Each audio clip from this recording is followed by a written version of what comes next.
comenzar hoy, el día de trabajo.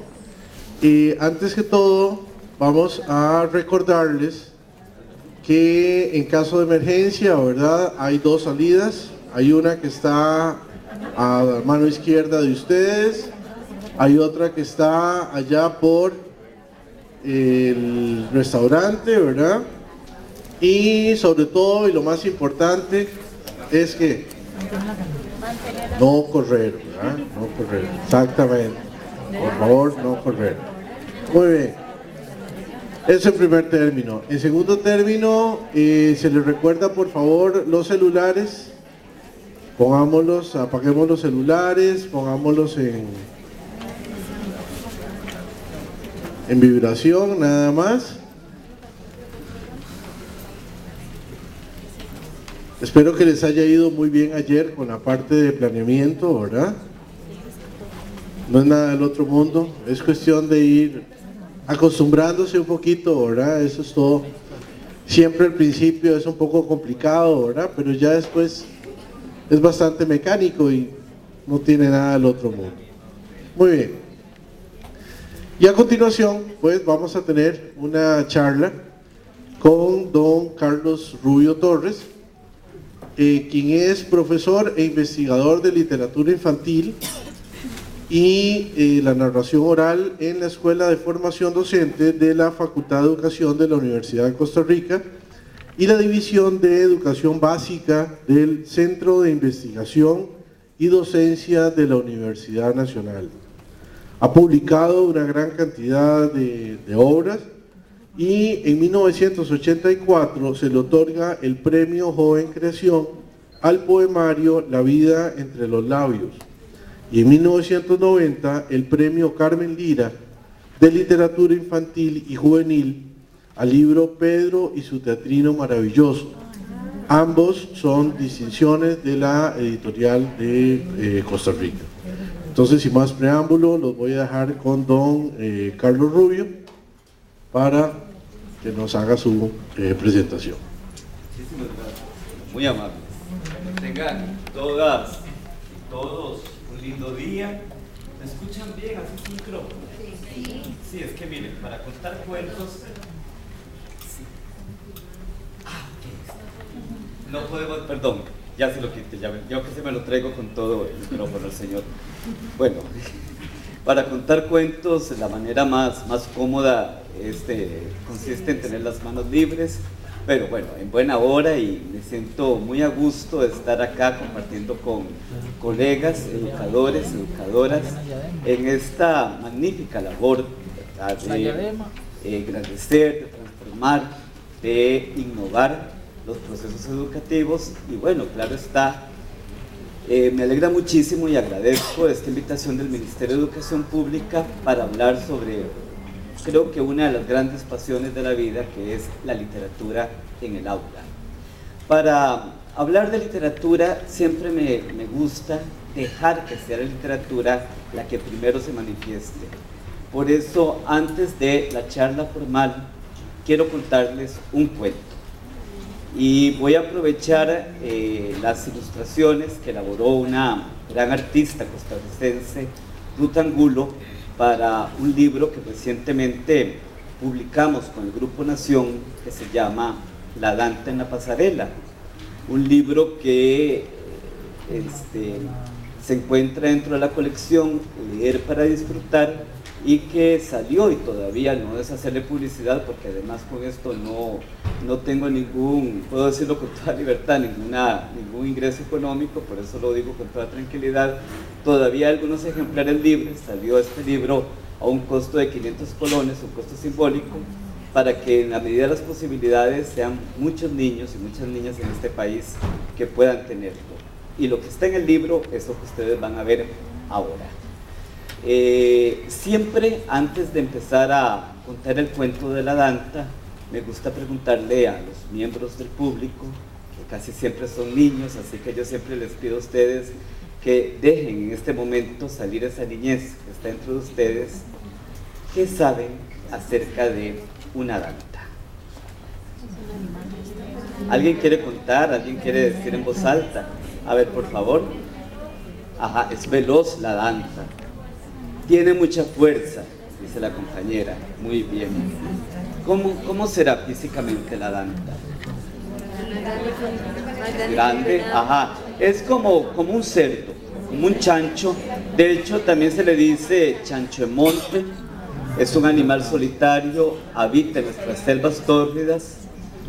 No se deja ver fácilmente, no es un animal doméstico, es silvestre y tiene un olor fuerte, dicen las personas que han podido estar cerca de ellas, un olor como a orines. Y aquí los chiquillos, siempre que digo eso, los chiquillos se arrugan la cara y dicen, ¡ah! Eso es una cosa así. Bueno, pero con todo esto que hemos dicho, ustedes se imaginan una danta que quiera ser modelo en la pasarela. Pues este es el cuento de la danta en la pasarela.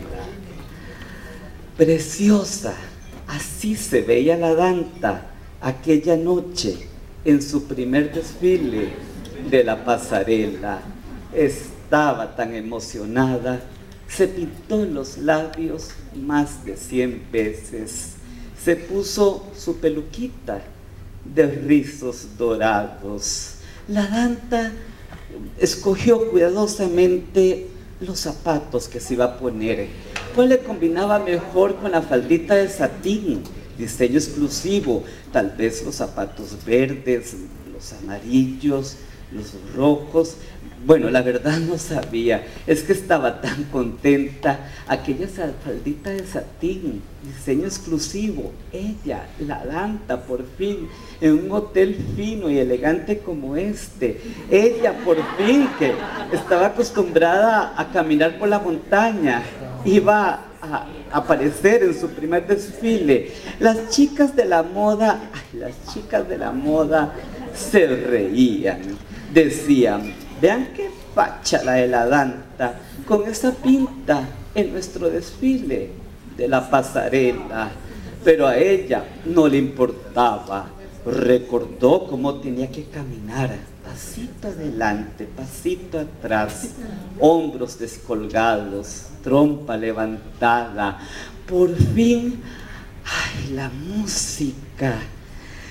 Ella se encaminaba despacio a la pasarela. Las chicas de la moda, rubias, morenas, asiáticas, olían a salias, y detrás de todas ellas, la danta.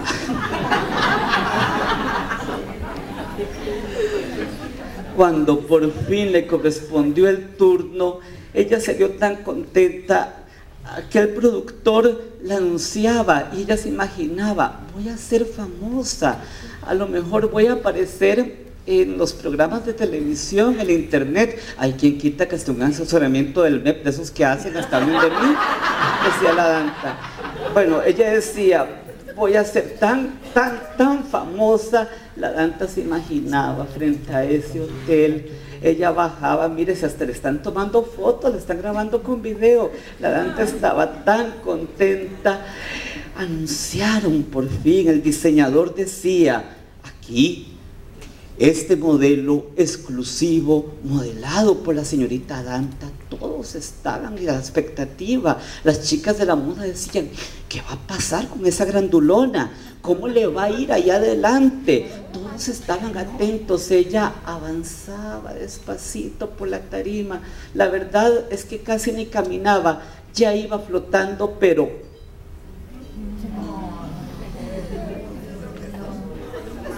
el zapatico de tacón no aguantó más, se quebró y la danta se cayó de la tarima, aplastó a una señora y la convirtió en tortilla. ¡Ya! Se escuchó la ambulancia. ¿Y a quién creen ustedes que venía a rescatar? Por supuesto, a la señora que habían convertido en tortilla, porque a la danta, ahí en el suelo, nadie la volvía a ver. Bueno, nadie, salvo las chicas de la moda, que detrás de los cortinajes decían, claro, ¿qué otra cosa podía hacer esa danta sino venirse a pasear en nuestro show?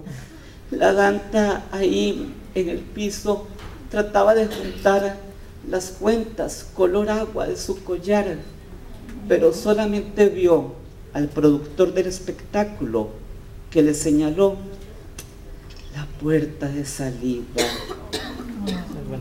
Y la Danta, tan triste, tan sola, con una sombrillita bajo la lluvia, quiso buscar a alguien que la quisiera más que a nadie, alguien que le dijera que no había sido culpa de ella.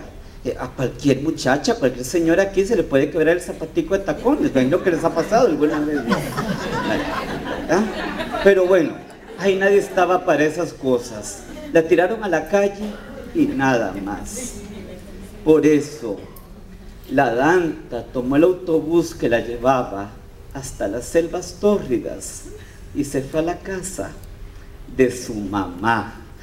La mamá, quien como todas las mamás del mundo comparte secretos con las hadas, la escuchó con mucha atención. Luego la mamá Danta buscó en una caja hojas frescas que humedecía todos los días con agua que traía el riachuelo y le hizo el vestido más lindo que ustedes se puedan imaginar. También la mamá Danta fue a convocar mariposas que estaban allí afuera en la selva y las llamó para que acompañaran a la Danta y le dieran los colores más lindos que ningún diseñador aquí podría encontrar. Es que la mamá Danta realmente era mágica y buscó en una cajita unas piedras color verde jade y le confeccionó la pulsera más bonita que cualquier señora aquí desearía llevar. Al día siguiente, la Danta bajó del autobús en la gran ciudad. Se veía preciosa con su vestido nuevo y su sombrerito hecho con palma del palmar. Salud. La Danta decía, ay, ¿qué es lo que pasa? Y empezaron a salir de las oficinas los fotógrafos, porque todos querían verla. Corrían y decían, pero ¿qué es esa belleza que va por la calle? ¿Qué es ese diseño exclusivo? Hasta el productor del espectáculo corría detrás de ella. Las chicas de la moda empezaron a murmurar, ¡qué envidia! ¡Qué guapa se ve esa Danta! ¡Uy, qué chicha! Y el productor del espectáculo insistía, señorita Danta, firme aquí este papel. Quiero que venga hoy mismo a mi show a desfilar. Pero la Danta dijo, no señor, ya yo no quiero modelar. Me siento muy feliz y muy dichosa con el aplauso que me da todas las mañanas mi mamá. Ya no quiero parecerme a nadie porque sé lo que soy, una Danta hermosa, una Danta guapísima que se va a recorrer el mundo. Y la Danta siguió caminando, feliz, dichosa, segura, bajo los arcos de la gran ciudad. Muchas gracias.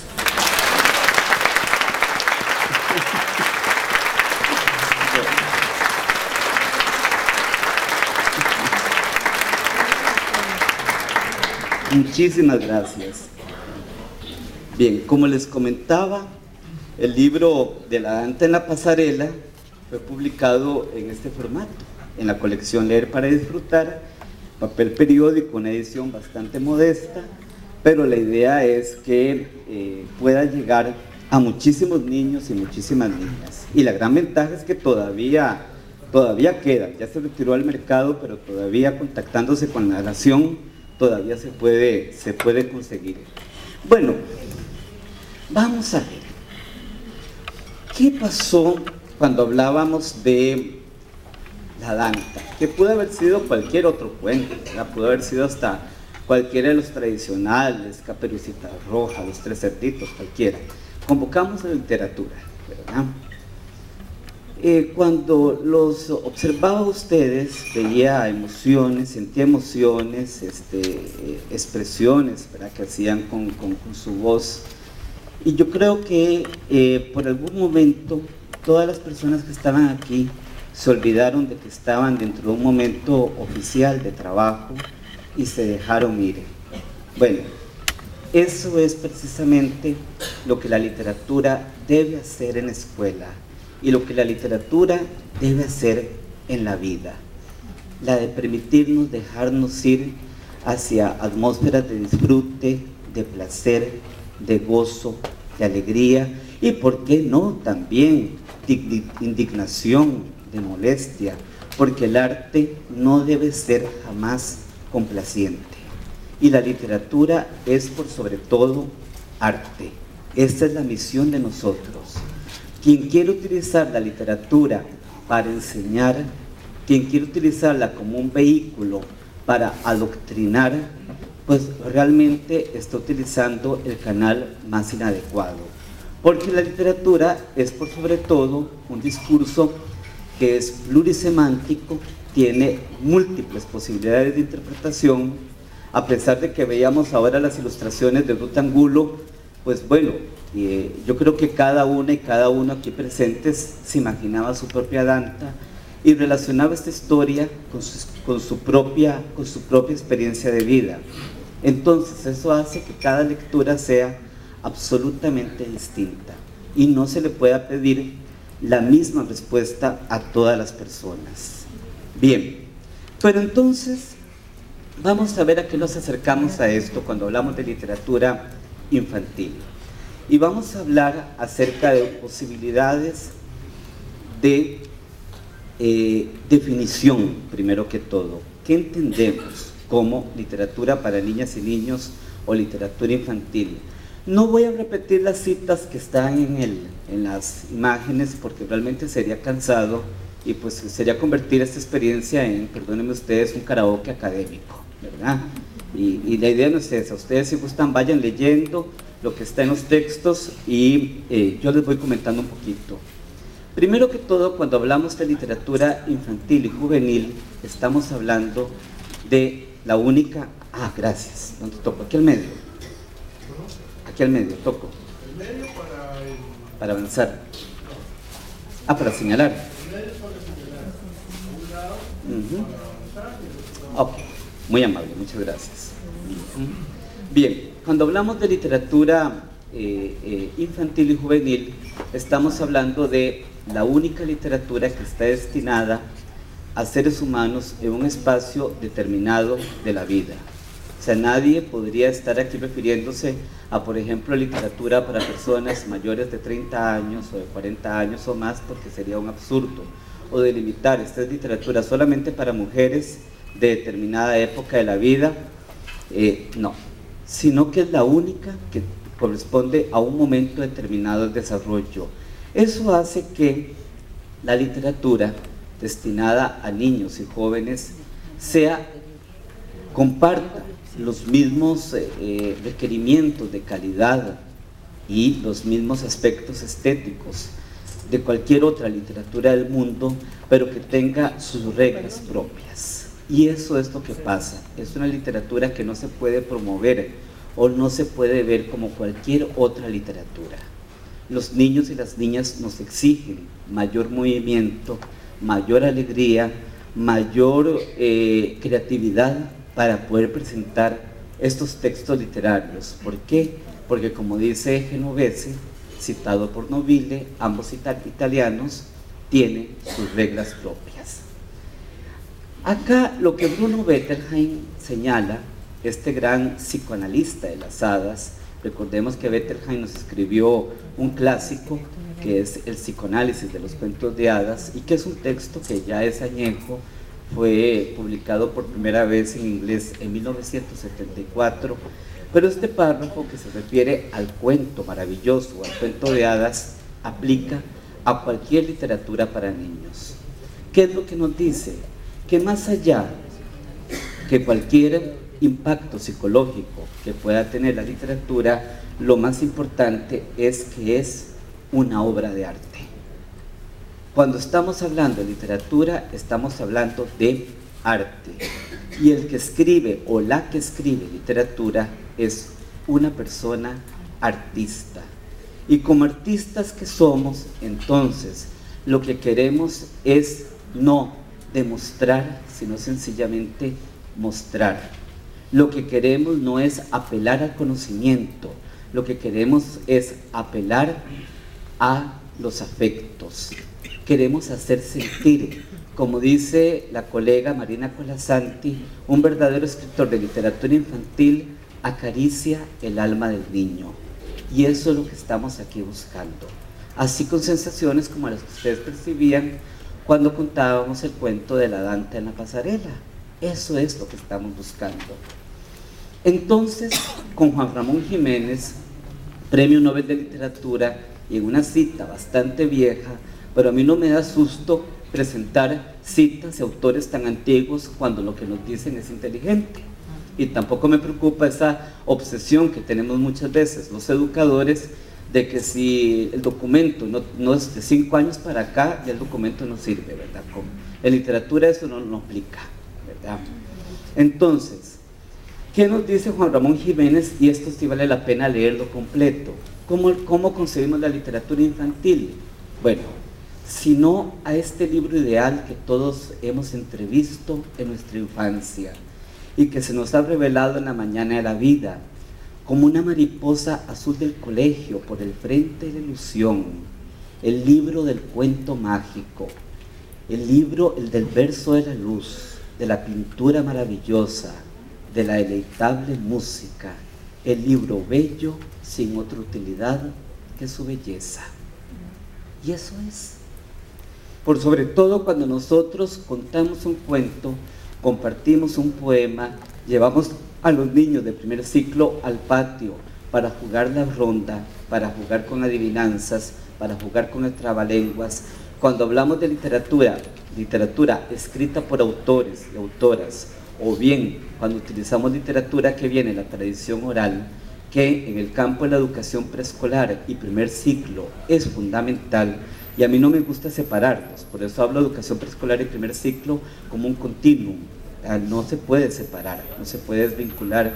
Es el terreno fértil para disfrutar esta especie, este aspecto, y de alguna manera también la maestra, el maestro se convierten en ese momento en dadores de belleza. Es por sobre todo eso. Los conocimientos, el aspecto como la moraleja del cuento, personajes principales, personajes secundarios, la construcción del cuento, todo eso queda, si ustedes me lo permiten, para después.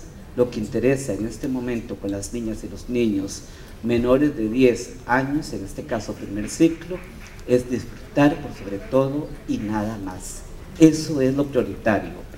Esto no significa que las niñas y los niños no tengan capacidad de racionalizar o de interpretar el texto, no, pero es que primero está el gozo estético y luego viene todo lo demás. ¿Ah?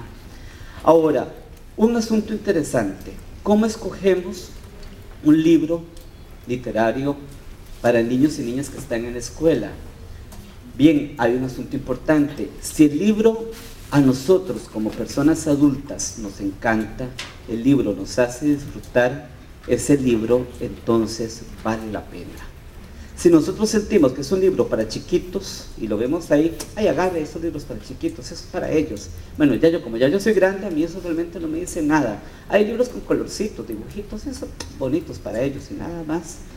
Vean, señoras y señores, ahí si sentimos que ese libro a nosotros como seres humanos nada nos dice, es síntoma de que no es una buena literatura.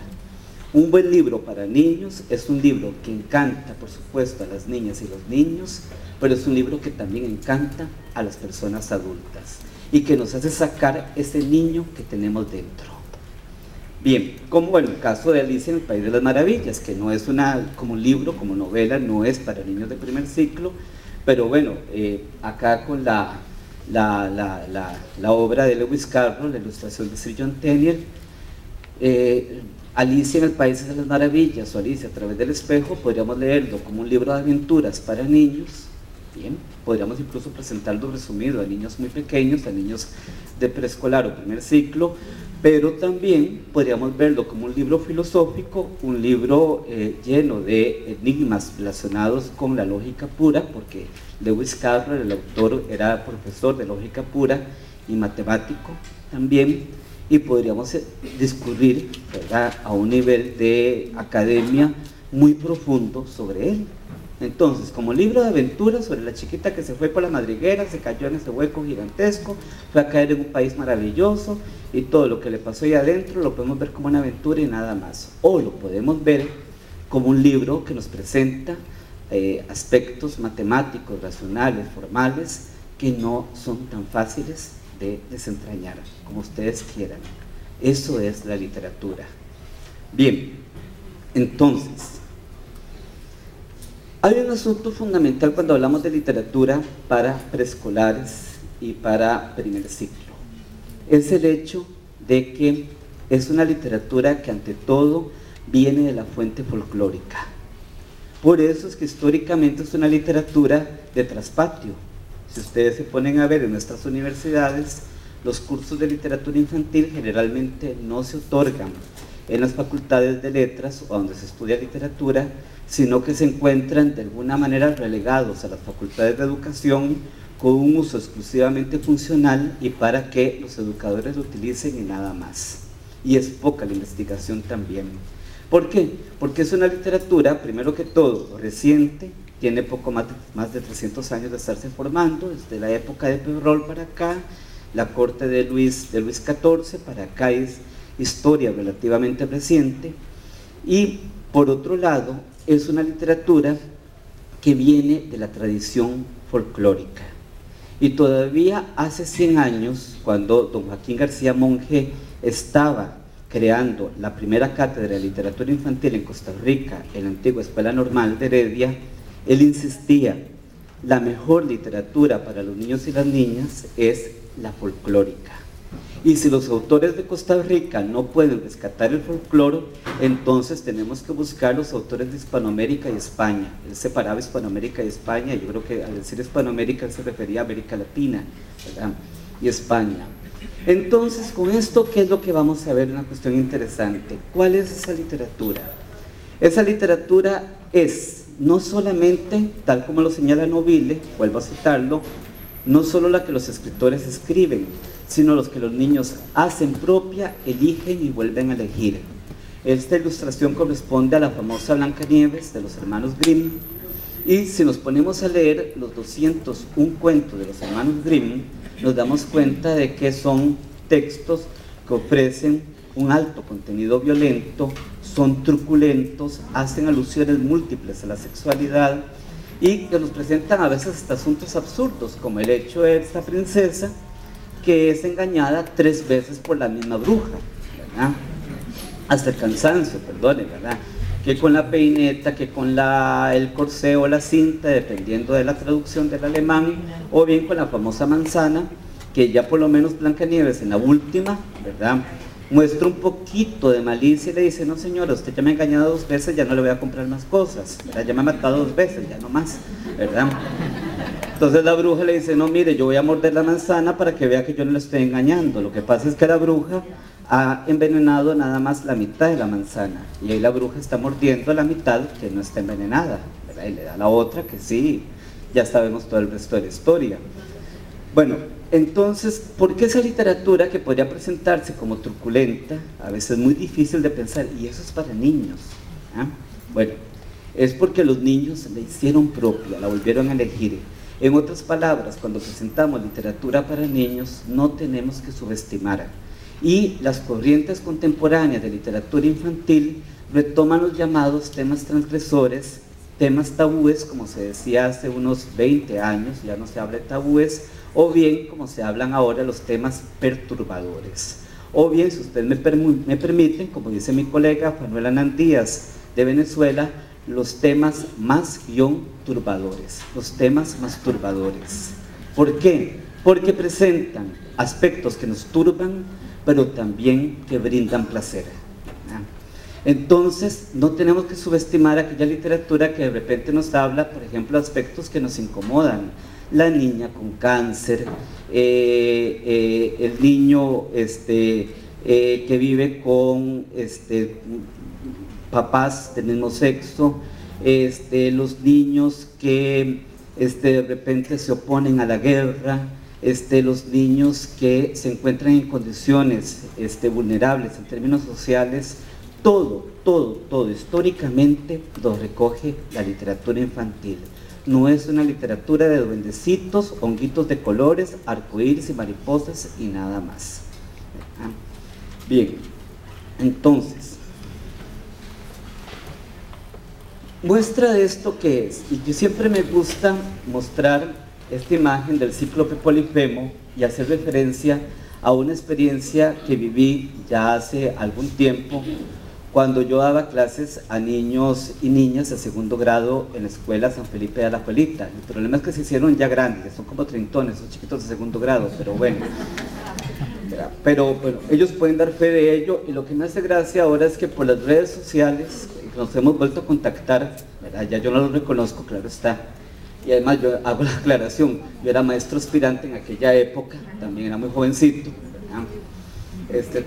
Sí, que quede que todos éramos muy jovencitos. Los niños tenían como en esa época como entre 8, 9, y yo tal vez era unos 7, 8 años mayores que ellos, ¿no? Entonces, bueno, ahora yo creo que si nos encontramos todos no se ven tanto las diferencias, ¿verdad?, entre niños y maestros. Pero bueno, en aquella época hasta todo el grupo, porque eran poquitos, en San Felipe la Abuelita cargaba como 10 en cada brazo y todos los metía así después del recreo. Pero bueno, una vez yo oí hablar a los niños en el recreo de Ulises, y me extrañó porque están hablando de Ulises. Bueno, ustedes recordarán que había una serie más vieja, que ya era vieja en aquella época, ahí todavía en YouTube la pueden rescatar, por ahí anda, Ulises en el espacio, que era pues como una especie de Odisea, ¿verdad?, en dibujos animados. Yo le dije a los niños, pues eso es un libro, eso es un libro que cuenta la historia de un señor que sí, Ulises, pero también se llama Odiseo. Y bueno, cuenta una historia así, hace el señor se fue a una guerra, él tomó muchos años en volver. Ay, maestro, cuéntenos ese cuento mañana, porque para ellos todo era cuento, ¿verdad? Entonces, cuéntenos ese cuento mañana. Y yo les dije que sí. Y luego yo iba para la casa pensando en el bus, ¿y ahora qué hago? ¿Cómo les cuento la Odisea a niños de segundo grado? Bueno, lo que hice fue, ya yo había leído la Odisea en el colegio, bueno, ya la había leído 2 veces para ese momento, la había leído en el colegio, la había leído ya por mi gusto terminado el colegio. Y lo que hice fue volverla a leer. Cada noche iba leyendo un canto o un capítulo, y se los llegaba a ellas, a los chiquillos, a contar por la mañana como si fuera un cuento. Les disimulaba ciertas cosillas, ¿verdad? Que Odiseo llega a la isla donde está Calipso y nada más, se toman de la manita, son novios y se acabó. No había que entrar en tanto detalle, y los niños tampoco me preguntaban más, ¿verdad? Por ahí alguien decía, pero maestro, pero Ulises, Odiseo no estaba casado con la otra señora, con Penélope. Sí, no, es que él era así, ¿verdad? Él se hacía novias a todo lado que llegaba y ya. Así como mi papá decía, no, bueno. Entonces, bueno, cuando contamos la historia del cíclope Polifemo, que Odiseo llega con sus hombres a aquella isla donde están los cíclopes, y que Odiseo, por medio de su astucia, ¿verdad?, logra engañar al cíclope, que recordemos que es un monstruo, es solo un gigante, es solo un ojo, y que le dice, yo me llamo Nadie, mi nombre es Nadie, y el cíclope se lo cree, ¿verdad?, y que luego logra hundir un tronco en el ojo único del cíclope, lo deja ciego, y además el cíclope, cuando se escapa Odiseo de sus hombres, el cíclope grita, es que nadie me sacó un ojo, es que nadie, ¿verdad?, se me está escapando. Y los otros cíclopes dicen, bueno, si es que al otro lado de la isla, bueno, si nadie se le está escapando, nadie les cayó un ojo, ¿para que vamos a los ayudar? Ya, ¿verdad? Y el hombre, ¿verdad?, el cíclope tira piedras que no alcanzan a Odiseo y a sus hombres. Bueno, yo recuerdo cuando conté eso, que los chiquillos exactamente, oye, claro, yo se los conté con una gran ejercicio de expresión corporal, y Bueno, los chiquillos terminaron en el suelo sentados de la risa con el cuento de nadie. Odiseo por fin regresó a su casa, se encontró con Penélope por fin, con su hijo Telémaco, terminó la historia, pero todavía, terminada la historia, los niños me volvían a levantar la mano, días posteriores, y me decían, profesor, cuéntenos lo del cíclope Polifemo, y se lo sabían. Entonces yo cada vez ya con menos pudor les decía, y el Odiseo y sus hombres agarraron aquel tronco cuando estaba ahí, y le metieron el tronco en el ojo, y todo el mundo quedó pringado de caldo de ojo, y todos así, el caldo de ojo les chorreaba a todos, y los chiquillos se ponían de risa. Bueno, entonces, ¿a qué vamos con esto?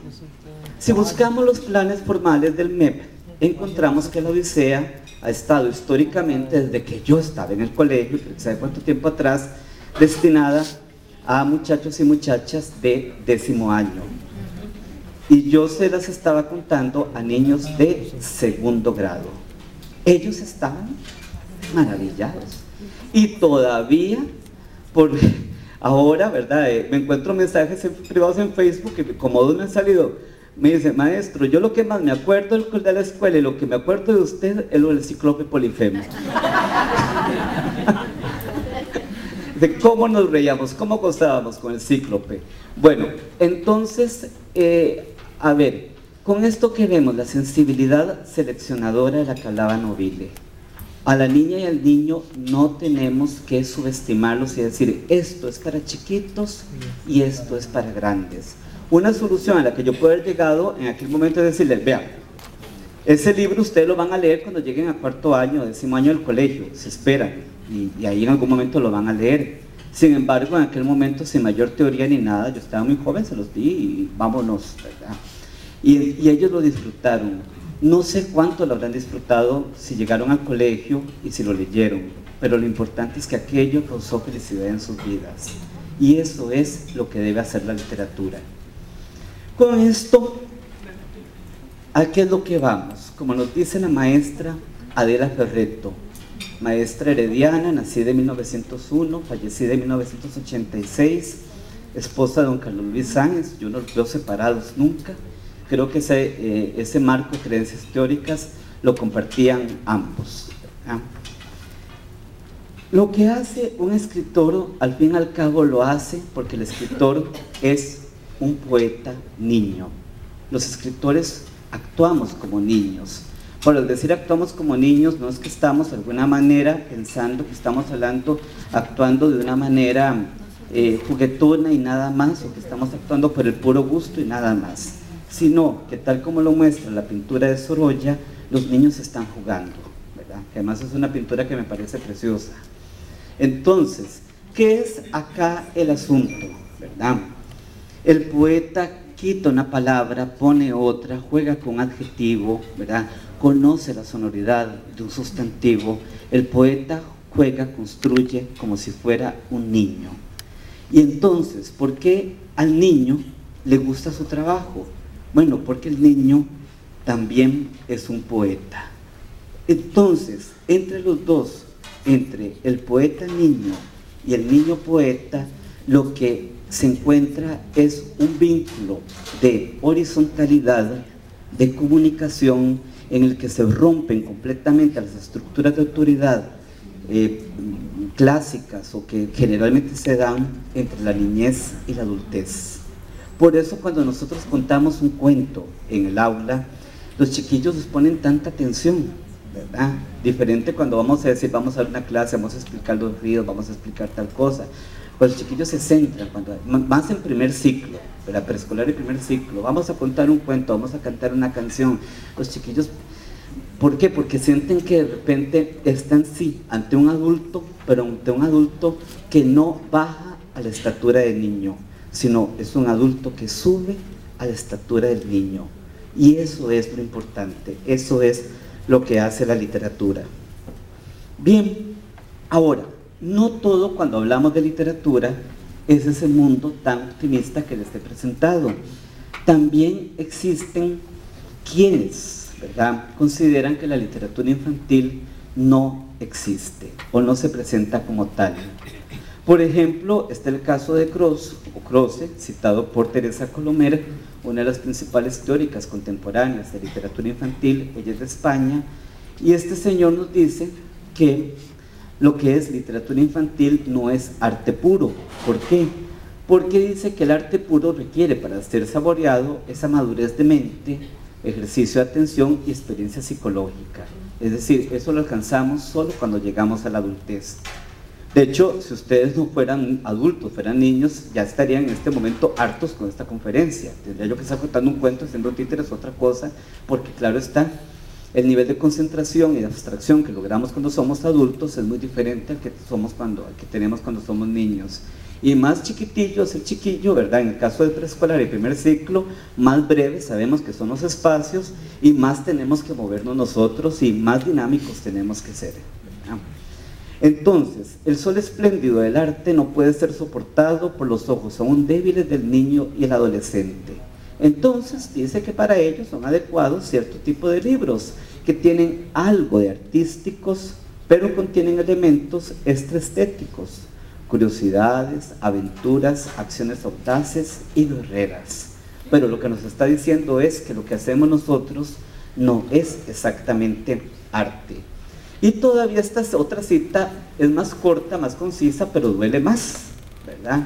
De este señor Rico de Alba, también citado por Teresa Colomer. La mal llamada literatura infantil es a la verdadera literatura lo que los castillos de arena que construimos en la playa para nuestros hijos a la verdadera arquitectura.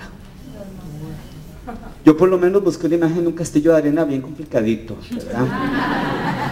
Porque de repente me sentí, cuando leí esto, que he pasado mi vida haciendo castillos de arena y nada más, ¿verdad?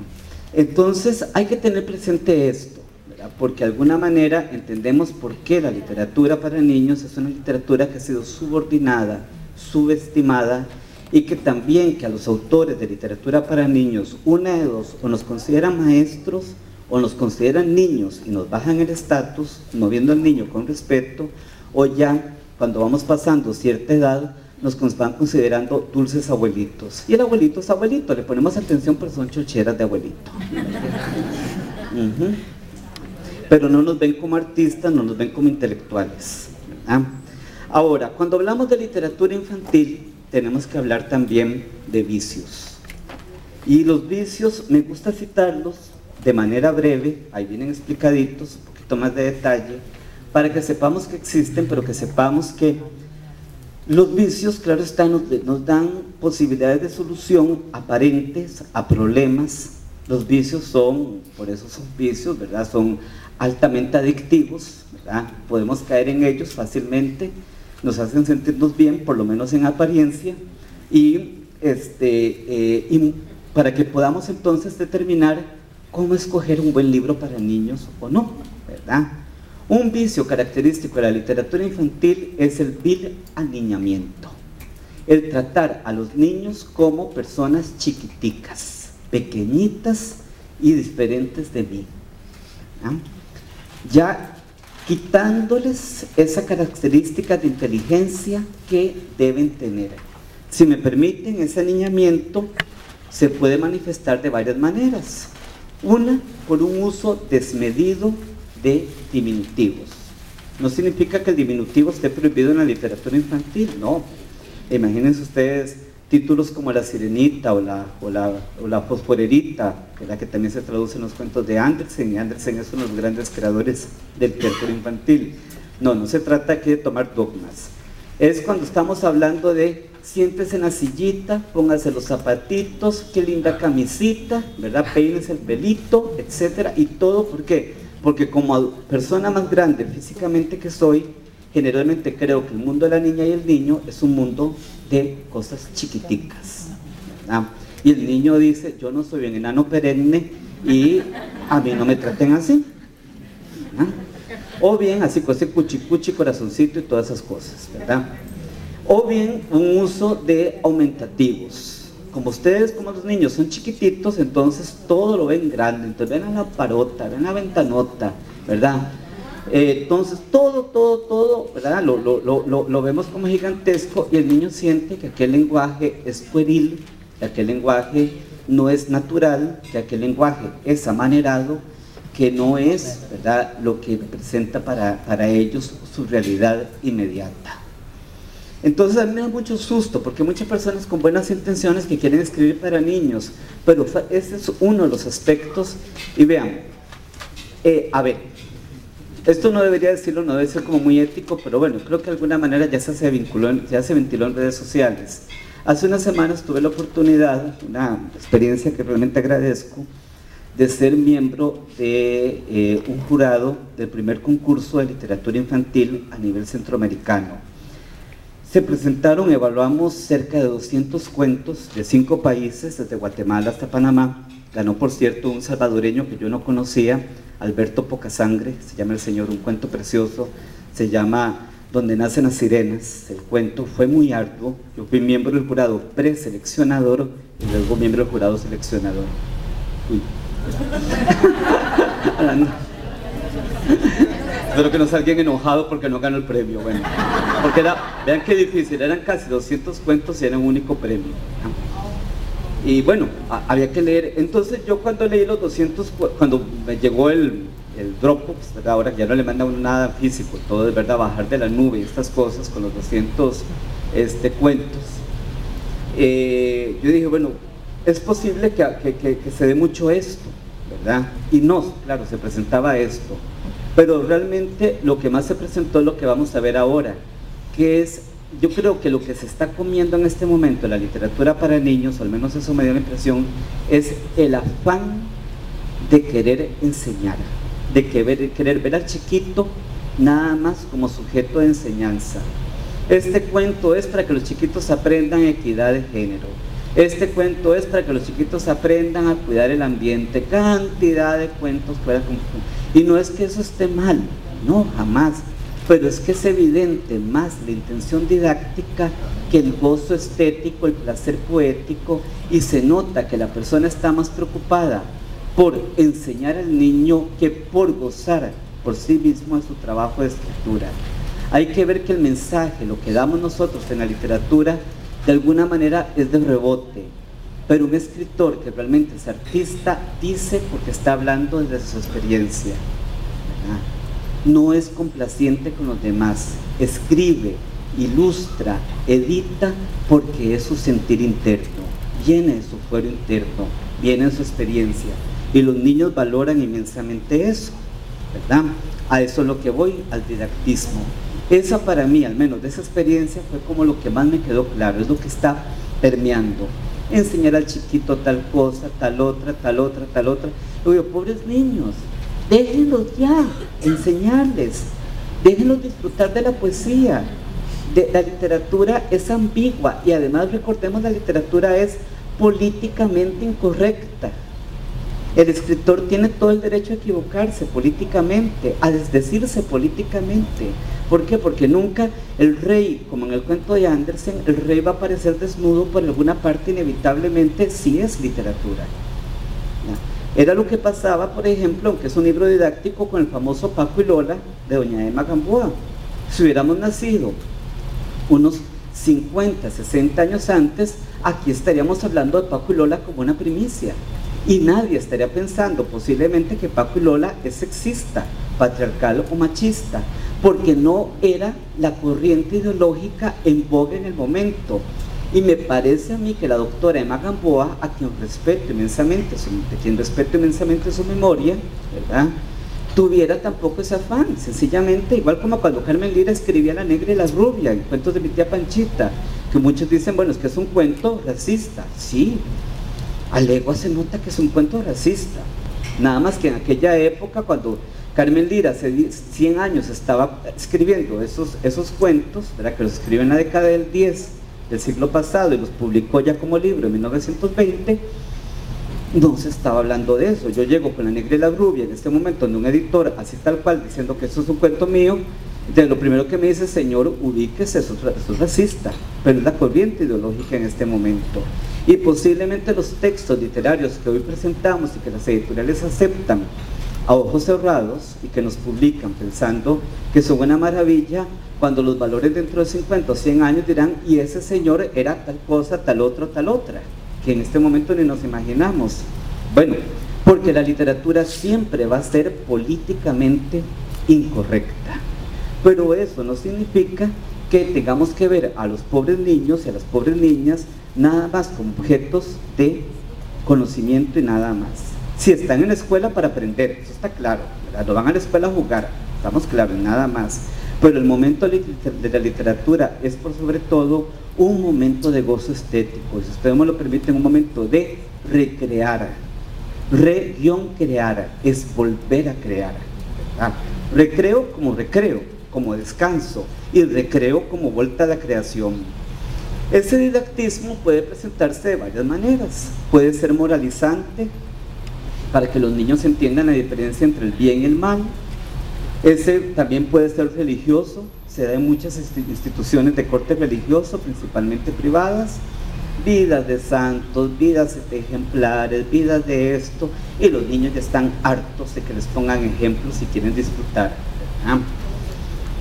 Todos buenísimos y todos lindos, ¿verdad? Patriotero, perdóneme, está bien querer a la patria y todo lo demás, pero que la literatura sea nada más para ensalzar a Juan Santamaría para el 15 de septiembre y para el 12 de octubre, la literatura es mucho más que eso, ¿verdad? La literatura también se vale de que yo pueda en este momento decir con don Carlos Luis Sáenz, la zapa le estaba haciendo al sapito unos calzones. Ay, marido, qué congojas las que pasamos los pobres. Ayer calzones de drill y hoy calzones de gangoche. Y eso que te los hago con ojales y botones. La zapa que se descuida y el sapo que se los pone. Se fue corriendo el sapito, iba al jardín de las flores a buscar a doña Rosita, por la que muere de amores. Cuando llegó al jardín, Dios santo, cómo se rieron las flores. Los pantalones del sapo, señor, no tenían botones. Y bueno, aquí podríamos decir qué moraleja tiene este poema. Obvio, ¿verdad? Que podríamos hablar mucho, pero decir las infidelidades, todo eso podríamos decir en este momento, ¿verdad? Hombres perversos y demás, bueno, perdón, sapos, disculpen. Hombres sapos, no sé. Pero bueno, pero matamos la literatura, ¿verdad? Porque aquí ante todo es el placer, es el disfrute. ¿Cómo estamos con el tiempo, Irene? ¿Cuánto me queda? ¿Cuánto? 5. ¿Y eso? Bueno, Dios mío, bueno, entonces, otro detalle es que la literatura infantil lamentablemente está vinculada directamente a la cursilería. Muchas veces, perdón, estoy hablando lo mal, es que ya me desubico un poquito por el tiempo, perdón, Irene, jamás, lo contrario, perdón, les digo, horror y espanto. La literatura infantil se confunde con la cursilería, ¿verdad? Se confunde con la cursilería. Entonces, es cuando creyendo que se tiene un estilo literario, se quiere pasar por elegante y se busca lo pueril o se busca lo que aparentemente es bonito. También muchas veces textos que pasan por literarios para niños caen en lo kitsch. Lo kitsch, según Humberto Eco, ¿verdad? Que lo rememora también ahora poco en su reciente Historia de la Fealdad, recientemente publicada, eran las compras que hacían principalmente turistas norteamericanos en Mónaco a finales del siglo XIX, que no podían comprar una obra de arte verdadera porque era muy cara, entonces compraban un kitsch, que era una copia. Y muchas veces la copia pues era una mala copia. Entonces una persona experta veía la copia en las casas y más bien, en lugar de elegantear la casa, más bien lo que hacía era apearla. Y eso es lo que pasa muchas veces con esa pseudo literatura que se presenta con los vicios, como lo dice ahí, ¿verdad? Los colegas Muñoz, Venegas y Bernal, es poco espontáneo y poco natural. También el maravillismo, que es el querer ver la literatura infantil como que todo es maravilloso, todo es esplendoroso, todo es grandioso, todo es precioso, magnífico, fantástico, y lo que se evidencia es una pobreza del lenguaje y una incapacidad imaginativa por parte de las personas escritoras. Un verdadero autor o una verdadera autora de literatura infantil por lo general es conciso y convence con pocas palabras, porque las palabras que utiliza, como lo hacía Gabriela Mistral en su momento en sus poemas, son pocas pero claras, tienen una rudeza o tienen una dulzura suficiente para decirnos todo con lo que se necesita. Bien, entonces la literatura infantil tiene, como dice Graciela Montes de Argentina, tres grandes fantasmas que la acechan: la escolarización, que está relacionada con el didactismo, la frivolidad y, muy terrible también para nosotros los escritores, el mercado, las exigencias del mercado, escribir lo que está de moda. Y eso hay que tener mucho cuidado, porque mucha gente está en este momento escribiendo literatura infantil, no porque salga de su fuero interno, no porque sea una necesidad de escritura, sino para ver cómo gana plata con la literatura. Y nosotros como docentes, como profesionales en educación, tenemos que saber detectar cuando estamos ante una obra de arte para llevar a nuestros alumnos y cuando aquello es un producto que se está haciendo para comercializar en el mercado y nada más. Bueno, pasemos con esto a las características de un nuevo lector, como lo dice Teresa Colomero. ¿Cómo es ese nuevo lector? Y esta lámina en ese sentido es muy importante. Primero que todo, este lector ya del siglo XXI refleja cambios sociológicos y presupuestos axiológicos. Es decir, son niños que, aunque sean niñas y niños de preescolar y primer ciclo, estamos hablando de que son personas que pueden ya diferenciar claramente lo que está bien de lo que está mal. Están integrados desde una temprana infancia a la sociedad alfabetizada. Ya son niños que logran leer logotipos de empresas, son niños que logran leer ciertos códigos, y entonces ellos, no hay que pensar, y esto es muy importante por la importancia que tiene el libro álbum, son niños que pueden leer la imagen, porque el álbum ilustrado para primer ciclo y para preescolar es fundamental. Y a mí me hubiera encantado, yo sé que aquí la limitante de tiempo es enorme, pero me hubiera encantado ya en otro momento en esta capacitación o en esta experiencia que ustedes están realizando, poder compartir una charla sobre álbum ilustrado, ¿verdad? Porque en preescolar y primer ciclo es fundamental. Está familiarizado con los sistemas audiovisuales, esto es importante, ya son niños que si tienen acceso a una tablet, por ejemplo, desde que están de 2 años, ya no leen pasando las paginitas, sino que leen pasando el dedito, ¿verdad? Esa es la visión que tienen. Incorporan corrientes literarias actuales, son niños que incluso desde muy temprano, como en el cuento de la Danta, ustedes ven que el cuento está escrito de manera tradicional, ¿verdad? La tercera persona, él, ella, pero también de un momento a otro ahí se cuela el monólogo interior, por ejemplo. Y a medida que aumenta la edad, también aumenta las posibilidades de comprensión. Eso es importante tenerlo en cuenta. Bien, bueno, yo creo que estos números ya no nos da tiempo de presentarlos, Irene. Sí están, bueno, veamos. Todo esto, ¿a qué nos lleva? ¿Verdad? A ver brevemente cuál es la situación de la literatura en Costa Rica en términos estadísticos. Primero que todo, con la encuesta que presentó el Ministerio de Cultura y Juventud del 2010, vamos a ver lo que se refiere a compra de libros. En Costa Rica en el año 2009 se compró por persona 1.7 libros por año. Aquí se incluye todo lo que es el libro didáctico. Sin embargo, un 59.2% no compró ningún libro en el año. Vean que esto es grave, es un porcentaje muy alto, es prácticamente casi un 60%. Un 40.8% compró más de un libro en el año. Vamos a ver, tenemos que, y esto es un dato bastante reconfortante, un 97.6% de la población sabemos leer.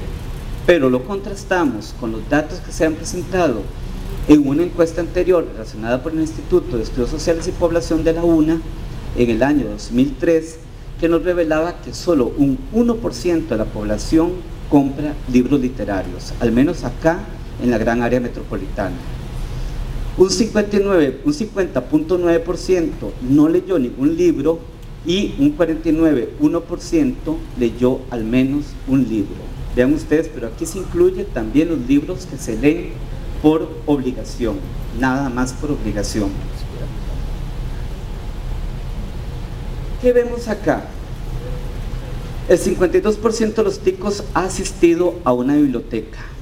Vean ustedes que es bajo. Pero la provincia donde más problemas de lectura hay es, en definitiva, Limón. En Limón solo el 27.3% de las personas han asistido alguna vez a una biblioteca. Y además vemos Limón como la ciudad de Limón. Recordemos que hay zonas ahí que están bastante olvidadas, como son las zonas de Talamanca o las zonas del norte, que prácticamente ahí la llegada de un libro es bastante difícil, solamente para las bibliotecas escolares y nada más.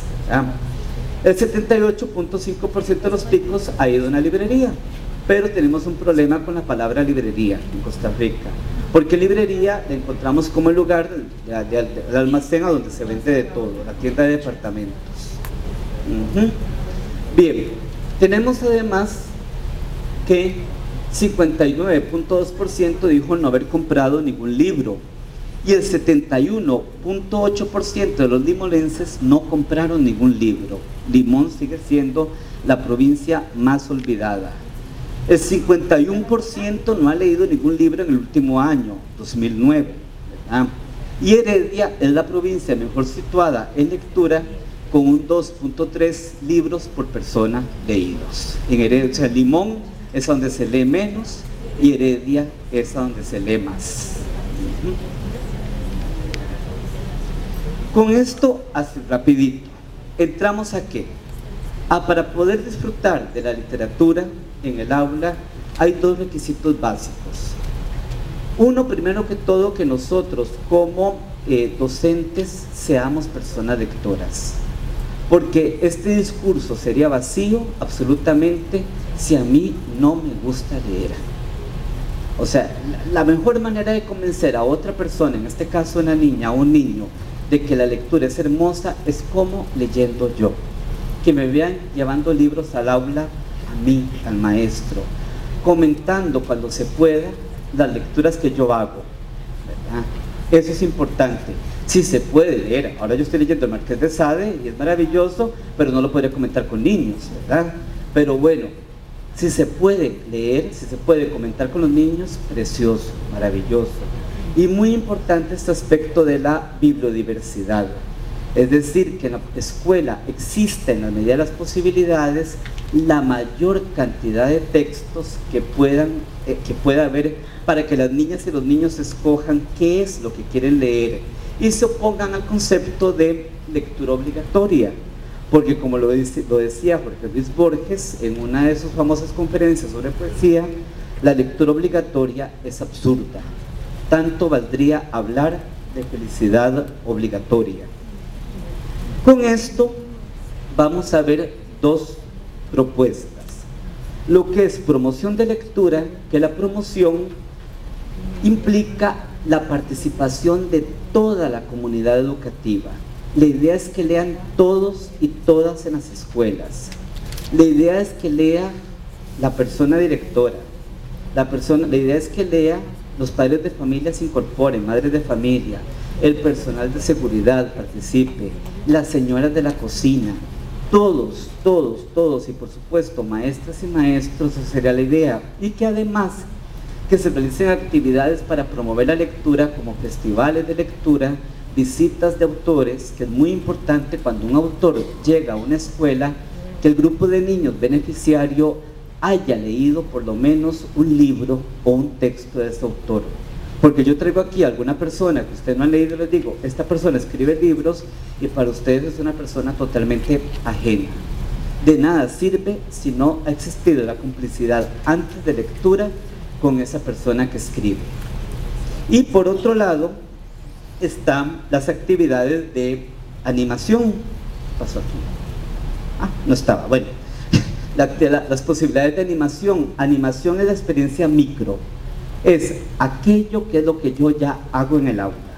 En otras palabras, si el director o la directora a mí no me apoya, o estoy en una escuela en que no tiene políticas o no tiene posibilidades, digamos, de lectura, entonces es lo que yo ya puedo hacer. Por ejemplo, y voy aquí ya a caer en concreto con un proyecto, este proyecto que hemos realizado entre la Universidad de Costa Rica, el Ministerio de Educación Pública, la Organización de los Estados Americanos y la Fundación Libros para Niños de Nicaragua, que se llama El Rincón de Cuentos, un lugar para libros, sueños y esperanzas, y que lo hemos desarrollado en 2 escuelas, la Escuela República del Paraguay en Atillo, la Escuela República de Nicaragua en Barrio Cristo Rey, y estamos en este momento incursionando en la Escuela del Hospital Nacional de Niños, y también estamos empezando a hacer actividades en un albergue para madres adolescentes que se llama La Posada de Belén, para madres adolescentes con sus bebés, claro está. Entonces, esto es lo que hemos creado, por ejemplo, en la Escuela República del Paraguay. Vean que se ve, primero que todo, la selección de los libros. Aquí no van a parar los libros que sobran de ninguna biblioteca, sino es literatura infantil que reúne los criterios de calidad que mencionaba antes. Se ve la bibliodiversidad, hay libros para bebés, hay libros para, hay álbumes ilustrados, hay libros para adolescentes, y existe la posibilidad, al tener los libros colocados de esta manera, de que los niños lleguen y escojan qué es lo que quieren leer. No existe esa otra posibilidad de lectura obligatoria. Esto es lo que hemos creado en la Escuela República de Nicaragua, en Barrio Cristo Rey, con una ampliación de una ilustración de Vicky Ramos. Esa pared es altísima, por cierto. Las estudiantes y los estudiantes de trabajo comunal universitario hacen cotidianamente actividades como lectura de cuentos, convierten el Rincón de Cuentos en una casa de sustos, porque a los chiquillos les encanta que los asusten, principalmente ya si están en la escuela. Recrean el libro por medio de elaboraciones de portadas, o por ejemplo aquí que ellos estaban haciendo máscaras sobre los personajes que ellos han leído. Esto, por ejemplo, en la Escuela República de Nicaragua. Se hacen actividades en que se vinculan las artes escénicas, por ejemplo, los niños elaboran títeres, plantean su propio, se convierten en personajes de los cuentos, o bien organizamos pasarelas, no como los de la Danta, sino para que los niños vayan y se disfracen del personaje que ellos quieran. Esta foto, que está mal tomada, me gusta mucho porque vemos, por ejemplo, la participación de la comunidad en el Rincón de Cuentos. Yo ni siquiera estaba en esta actividad, pero fue cuando llegó un mariachi a cantarle a las personas adultas mayores al Rincón de Cuentos. La biblioteca, veamos una cosa, parte del éxito que se está teniendo en Finlandia en la educación, que ha sido admirada por todo el mundo, es el hecho de que la biblioteca es el centro, el vínculo de todo el proceso educativo. A la biblioteca no se va solamente a aprender, la biblioteca se abre sábados y domingos, y se abre para la familia, se abre para disfrutar. Aquí no hemos podido llegar todavía a esto, pero la idea es encaminarnos a esa visión. También no solamente incorporamos a los niños, sino también nos interesa mucho vincular a todas las personas de la comunidad. Por ejemplo, los adultos mayores, que son felices yendo al Rincón de Cuentos también. Y hacemos actividades como esta, por ejemplo, Gérmenes es un álbum ilustrado, y acá están los personajes de Gérmenes hechos con fieltro. Nada más como una muestra, ¿verdad? Sí, ahí está Bari al centro. Bari es el de la varicela, ¿verdad? Que es un germen que no quiere contagiar o no quiere infectar es lo correcto, no quiere infectar y cumplir su propósito, que es el de enfermar a la gente. Bien, los niños se disfrazan, ¿verdad? Utilizamos disfraces profesionales hechos, por ejemplo, por Fernando Thiel, pero también la comunidad ha aportado disfraces, y esto es importante. Y tenemos, ya se me olvidó que esto puedo usarlo, el conjunto escultórico dedicado a Cocorí, creado por Leda Astorga, que es una ilustración tridimensional para que los niños se metan Este está en los jardines de la Facultad de Educación de la Ciudad Universitaria Rodrigo Facio, en la Universidad de Costa Rica. ¿Ah? Ahora está más bonito porque tiene caminitos, pero no he actualizado la foto, pero está más bonito ahora. ¿Ah? Y por ejemplo utilizamos recursos como esto, ¿verdad? La máquina de hacer cuentos, es que hoy no iba a jalar todo ese montón de cosas, ¿verdad? Pero por ejemplo esa es una máquina que tomamos del doctor Yamare Gili, ¿verdad? Se le dan vuelta a las ruletas y vean ustedes las flechitas y los niños elaboran el cuento según las imágenes que van apareciendo. ¿Qué es lo que queremos para el año entrante? Llegar a lo que las estadísticas señalan como el sitio más olvidado. El próximo año queremos hacer el primer rincón de cuentos en una escuela de Talamanca, la escuela de Catsi, y ahí queremos hacer en ese rancho, ¿verdad?, el primer rincón de cuentos en la zona, que va a ser muy diferente, no va a tener la literatura como fuente central, porque respetando las culturas indígenas, la palabra oral es lo fundamental para ellos. Entonces no podemos llevar el rincón de cuentos urbano ahí y transportarlo, ahí tiene que salir de la comunidad. Bueno, todo esto para regresar a Andersen, ¿verdad? ¿Cuál es el verdadero oficio? En este caso, llevar a la literatura. Es un trabajo de orfebre. Contrasta con la gran ligereza con que se pretende escribir para los niños. El trabajo de Andersen, el trabajo de nosotros, el trabajo de cada uno, es el trabajo de encantar, de hacer disfrutar, de hacer reír, hacer soñar a las niñas y a los niños. Muchísimas gracias.